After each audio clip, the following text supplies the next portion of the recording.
Hello students, मैं मनीषा आप सभी को स्वागत करती हूँ मेरे यूट्यूब चैनल संस्कृत ई क्लासरूम में। तो आज हम कक्षा 8 के जो पहला टॉपिक है सुवचनानी उसको समझेंगे। तो पहले देखिए सुवचनानी। सुवचनानी बोलने से हमको क्या समझ में आता है? सु का मतलब है अच्छा और वचन का मतलब है वाणी। तो कुछ अच्छे बातें या फिर कुछ अच्छी वाणी जो हमको सिखाया जा रहा है उसका नाम है सुवचनानी। और सु का विपरीत शब्द क्या होगा? कु। सुवचन यानी कि अच्छी बातें और कुवचन यानी कि बुरी बातें। तो पहला श्लोक देखिए, सर्वे भवन्तु सुखिनः सर्वे सन्तु निरामयाः सर्वे भद्राणि पश्यन्तु माँ कश्चित् दुःखभाग् भवेत्। सर्वे भवन्तु सुखिनः। सर्वे का मतलब क्या है? सब। सर्वे यानी कि सब सुखी हो। सर्वे सन्तु निरामयाः। निरामया शब्द का अर्थ है निरोग हो। सब सुखी हो। सर्वे सन्तु निरामयाः, सब निरोग हो। सर्वे भद्राणि पश्यन्तु, और सब लोगों का भद्राणि, भद्राणि शब्द का अर्थ है कल्याण, और सब लोगों का कल्याण हो। पश्यन्तु का मतलब है देखना। पश्य, पश्य शब्द का मतलब है देखना। सब कल्याण को देखे यानी कि सब लोगों का कल्याण हो। माँ कश्चित् दुःखभाग् भवेत्। माँ कश्चित् दुःखभाग् भवेत् का मतलब क्या है? और एक नया शब्द हमको जानने को मिला, माँ।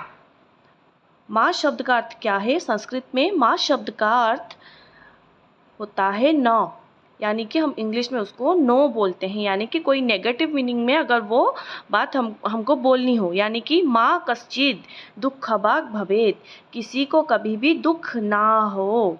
ठीक है, तो माँ का अर्थ है नहीं होना या फिर ना होना। तो सर्वे भवन्तु सुखिनः सर्वे सन्तु निरामया सर्वे भद्राणि पश्यन्तु माँ कश्चित् दुःखभाग् भवेत्। सब संसार में, ये संसार में, पूरे संसार में सब लोग सुखी हो, सब निरोगी हो, सब लोगों का कल्याण हो और कोई कभी भी दुख की भोग ना करे। तो देखिए नेक्स्ट हमारा सेकंड जो श्लोक है, अधमा धनम इच्छन्ति धनम मानं च मध्यमाः उत्तमा मानम इच्छन्ति मानो ही महतम धनम। तो संसार में तीन तरह का लोग होते हैं। एक होते हैं अधम, एक होते हैं मध्यम और एक होते हैं उत्तम। तीन श्रेणी के लोग इस संसार में होते हैं। तो जो अधम श्रेणी के जो लोग होते हैं वो हमेशा किस चीज़ की इच्छा रखते हैं? धनम इच्छन्ति, यहाँ पर संधि हुआ है। धनम यानी कि धन प्लस इच्छन्ति यानी कि इच्छा करना। धनम प्लस इच्छन्ति, धनम इच्छन्ति। देखिए यहाँ पर संधि हुआ है। धनम प्लस इच्छन्ति, धनम इच्छन्ति यानी कि धन की इच्छा रखते हैं। तो अधम श्रेणी के जो लोग होते हैं वो धन की इच्छा रखते हैं। धनम मानम च मध्यमा। मानम शब्द का अर्थ क्या है? एक हमने जाना इच्छन्ति, धनम इच्छन्ति का संधि जाना। फिर जानिए मानम शब्द का अर्थ क्या है? सम्मान, मान सम्मान, इज्जत। तो मध्यम श्रेणी के जो लोग होते हैं वो धन के साथ साथ इज्जत की इच्छा रखते हैं या फिर सम्मान का इच्छा रखते हैं।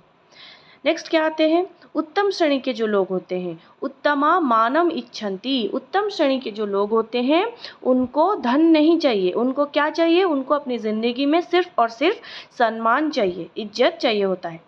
मानो ही महतम धनम, सम्मान या फिर इज्जत ही सबसे बड़ा धन है। तो ये पूरे श्लोक में धन से यानी कि अर्थ से सब महत्व किसको दिया गया है? सम्मान को, इज्जत को महत्व दिया गया है कि ये संसार में तीन श्रेणी के लोग होते हैं। अधम श्रेणी के जो लोग होते हैं वो धन की इच्छा रखते हैं, वो हमेशा कहीं भी जाए उनके मन में धन प्राप्ति की इच्छा रहती है। जो मध्यम श्रेणी के लोग होते हैं वो धन के साथ साथ सम्मान के भी इच्छा रखते हैं। लेकिन जो उत्तम श्रेणी के लोग होते हैं वो हमेशा मान सम्मान की इच्छा अपने मन में रखते हैं। नेक्स्ट देखिए नंबर 3। आपके ये पूरे विषय में कुल 5 श्लोक दिए गए हैं। तो ये देखिए नंबर 3 श्लोक क्या है? जाड्यम धीयो हरति सिंचति वाचि सत्यम मानोर्नतिम दिशति पापम अपाकरोति चेतः प्रसादयति दिक्षु तनोति कीर्तिम सत्संगति ही कथय किम न करोन्ति पुंसाम। तो ये थर्ड श्लोक में हमको किस चीज़ के बारे में बोला गया है? सत्संगति।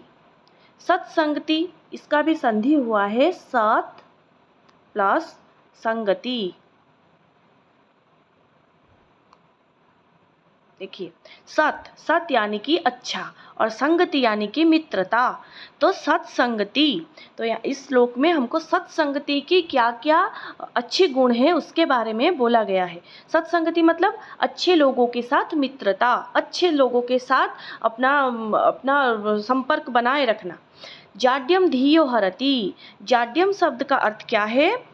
मूर्खता। जाड्यम शब्द का अर्थ है मूर्खता और धीय शब्द का अर्थ क्या है? धीय। धीय शब्द का अर्थ है बुद्धि।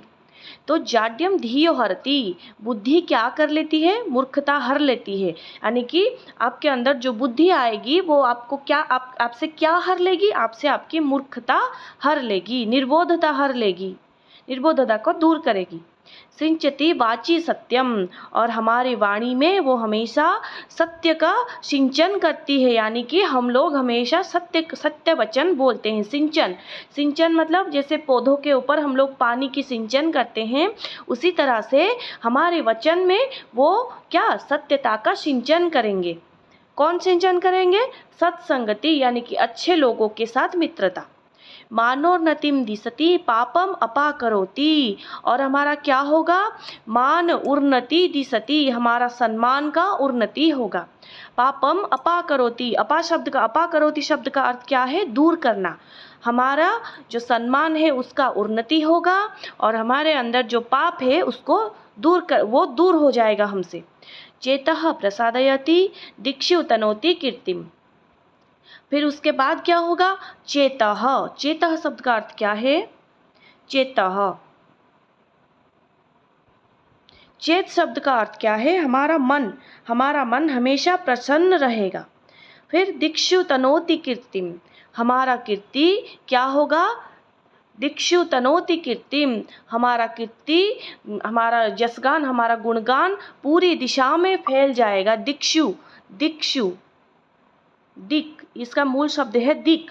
दिक्षु मतलब दिशा, यानी कि जो हमारे जो चारों दिशा है, हमारे जो कीर्ति है वो चारों दिशा में फैल जाएगा।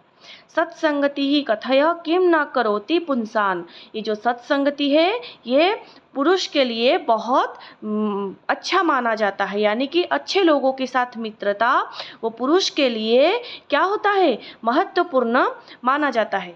तो इस श्लोक से हमको क्या समझ में आया कि अगर हम अच्छे लोगों के साथ सत्संगति अगर हम करेंगे, यानी कि सज्जन लोगों के साथ हम लोग अपना बंधुता करेंगे, संगति करेंगे, तो क्या होगा? उससे हमको बुद्धि आएगी, जो बुद्धि हमारे निर्बोधता को हर लेगी। हमारे वचन में वो सत्यता का सिंचन करेगी, हमारा सम्मान का उन्नति होगा। पापम अपाकरोति, पाप हमारे अंदर जितने भी पाप है वो दूर हो जाएंगे। हमारा चित्त मन हमेशा प्रसन्न रहेगा और हमारे कीर्ति जो अच्छे गुण हैं हमारे वो चारों दिशा में फैल जाएगा। इसीलिए हम लोगों को हमेशा अच्छे लोगों के साथ यानी कि सज्जनों के साथ मित्रता बनाए रखनी चाहिए। फिर देखिए नंबर 4, निंदन्तु नीति निपुणाः यदि वास्तुबन्तु लक्ष्मीः समाविशतु गच्छतु वा यथेष्टम् अद्यैव वा मरणम् अस्तु युगान्तरे वा न्यायात्पथः प्रविचलन्ति पदम न धीराः। तो यहाँ पर किस चीज़ के बारे में बोला गया है? जो धैर्यवान लोग होते हैं उनका गुण कैसा होता है? जो धैर्यवान लोग होते हैं, निंदन्तु नीति निपुणा यदि वास्तुबन्तु, आप चाहे उनकी निंदा करें या फिर उनका प्रशंसा। स्तुबन्तु, स्तुबन्तु का मतलब है स्तुति करना, यानी कि प्रशंसा करना। आप भगवान के पास स्तुति करते हैं, यानी कि आप भगवान का प्रशंसा गान करते हैं। तो जो धैर्यवान लोग होते हैं, आप चाहे उनकी निंदा करें या फिर उनकी स्तुति करें या फिर उनकी प्रशंसा करें। लक्ष्मी ही समाविशतु गच्छतु वा यथेष्टम, लक्ष्मी, लक्ष्मी यानी कि धन, उनके पास चाहे धन रहे या फिर बहुत दूर चली जाए, यानी कि उनके पास चाहे धन रहे या ना रहे। अद्यैव वा मरणम अस्तु युगान्तरे वा, देखिए यहाँ पर और एक संधि हुआ है, अद्यैव, क्या होगा? अद्य, अद्य शब्द का अर्थ है आज, अद्य यानी कि आज, अद्य एव, संधि हुआ है अद्येव, अद्य प्लस एव अद्येव, आज ही। अद्येव का मतलब है आज ही, चाहे मरण हो या फिर युगांतरे, युगा प्लस अंतरे युगांतरे, युगांतरे यानी कि बहुत समय के बाद, चाहे अभी मरण हो या फिर बहुत समय के बाद हो। न्यायात् पथः प्रविचलन्ति पदम न धीराः, वो हमेशा न्याय के पथ पर चलते हैं, उनके पाद, पदम यानी कि उनके कदम कभी भी मतलब न्याय पथ से विच्युत नहीं होंगे। तो यहाँ पर बोला गया है जो धैर्यवान लोग होते हैं, यानी कि जिन लोगों के अंदर धैर्य होता है, चाहे आप उनकी निंदा करें या फिर आप उनकी प्रशंसा करें, चाहे उनके पास धन रहे या फिर ना रहे, चाहे उनका मरण आज ही हो या फिर बहुत सालों के बाद हो, लेकिन वो हमेशा न्याय के पथ पर, सच्चाई के पथ पर, सच्चाई के मार्ग पर वो हमेशा चलते हैं। सच्चाई के मार्ग से वो कभी भी विच्युत नहीं होते, यानी कि विच्युत का मतलब क्या है, नहीं हटते। वो चाहे कुछ भी परिस्थिति आ पड़े, वो सच्चाई के मार्ग से कभी हटते नहीं है। ठीक है, अभी लास्ट जो है नेक्स्ट श्लोक नंबर 5, पापं निवारयति योजयते हिताय, गुह्यं निगूहति गुणान् प्रकटीकरोति, आपद्गतं च न जहति ददाति काले, सन्मित्र लक्ष्मी इदम प्रवदन्ति संतः। तो यहाँ पर किस चीज़ के बारे में बोला गया है, देखिए यहाँ पर भी संधि हुआ है, सन्मित्रम, इसका क्या होगा, सत प्लस मित्रम, सत प्लस मित्रम। मित्रम का मतलब आप सभी को पता है बंधु यानी कि फ्रेंड, सत मतलब अच्छा। तो यहाँ पर इस श्लोक में अच्छे दोस्त, एक अच्छा मित्र के बारे में, अच्छा मित्र का लक्षण क्या है, उसका गुण क्या है, उसके बारे में बोला गया है। एक अच्छा दोस्त वो क्या करता है हमारे जीवन में, पापा निवारयति योजयते हिताय, वो हम लोगों को पाप से निवारण करता है, यानी कि कोई बुरी काम से वो हमको दूर रखता है। योजयते हिताय, योज योज योज मतलब जोड़ता है, वो हमको पाप से दूर रखता है, और हिताय यानी कि अच्छे काम से वो हमको जोड़ता है, यानी कि हम लोगों को अच्छे काम में वो लगाता है। गुह्यम निगूहति गुणान् प्रकटीकरोति, तो गुह्यम का अर्थ क्या है, जो हमारे जो वो हितकारी होते हैं, यानी कि वो हमेशा दुर्गुण सबके सामने नहीं लाता है, माने मतलब कि हमारा जो खराब गुण है, हमारे जो दुर्गुण है वो उसको छुपा देता है। गुणान प्रकटीकरोति, हमारे जो अच्छे गुण है, जो हमारा अच्छा व्यवहार है वो लोगों के सामने वो बताता है। यानी कि जो एक अच्छा दोस्त होता है, जो सच्चा मित्र होता है, वो क्या करता है, हम लोगों को पाप से दूर रखता है, यानी कि बुरे कामों से दूर रखता है, और अच्छे कामों के साथ हमको जोड़ता है, अच्छे काम से हमको लगाता है। और फिर क्या करता है, हमारे जो बुरे आचरण है, जो बुरे गुण है, उसको वो ढक देता है, यानी कि वो संसार को उसके बारे में बताता नहीं है, मतलब कि हमारा जो दुर्गुण होता है वो उसके बारे में नहीं बताता है। गुणान प्रकटीकरोति, गुणान प्रकटीकरोति, यहाँ पर भी संधि हुआ है, क्या है, गुणान प्लस प्रकटीकरोति, यानी कि हमारे जो गुण हैं वो प्रकाश करता है। आपद्गतं च न जहति ददाति काले, यानी कि जो सच्चा मित्र होता है वो आपद, आपद शब्द का अर्थ क्या है, आपद शब्द का अर्थ है विपद, विपद यानी कि असुविधा के समय पर, कोई अगर हमारे ऊपर कोई विपद आ जाए, कोई आपद आ जाए, कोई असुविधा आ जाए, वो हमको छोड़ के नहीं जाता है, बल्कि वो क्या करता है, जहाति ददाति काले, बल्कि वो हमारा सहयोग करता है, हमारा साहाय्य करता है, हमारा सहायता करता है। सन्मित्रम लक्षणम इदम प्रवदन्ति संतः, तो संत क्या बोलते हैं कि ये जो सारे लक्षण हैं ये एक अच्छे दोस्त का लक्षण होता है। तो एक अच्छे दोस्त का क्या क्या लक्षण हमने पढ़ा, जो हमारा अच्छा दोस्त होता है, जैसे आप सब लोगों के बहुत सारे फ्रेंड्स होंगे, लेकिन उनमें से एक बेस्ट फ्रेंड होगा जो कि आपको हर सिचुएशन में आपको सपोर्ट करेगा, आपके बारे में किसी को कोई बुरा, किसी के आगे बुरा बात नहीं बोलेगा, आपको अच्छा काम करने के लिए वो मोटिवेट करता होगा, तो वही आपका बेस्ट फ्रेंड होगा, क्योंकि वही आपका सत्य मित्र है, यानी कि अच्छा दोस्त होता है। उसी तरह से जो एक अच्छा दोस्त है वो हमको पाप से दूर रखता है, अच्छे कामों में नियोजित करता है, हमारा जो बुरे गुण हैं, हमारे जो खराब गुण हैं उसको किसी के सामने बताता नहीं है, बल्कि वो क्या करता है, जो अच्छे गुण होते हैं उसको संसार के सामने वो प्रकट करता है, यानी कि उसको जाकर बताता है कि ये सारे मेरे दोस्त के अच्छे अच्छे गुण हैं।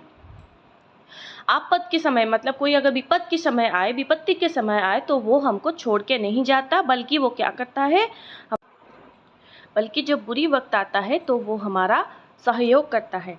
तो ये सारे एक सत्य मित्र का, एक अच्छा मित्र का लक्षण है।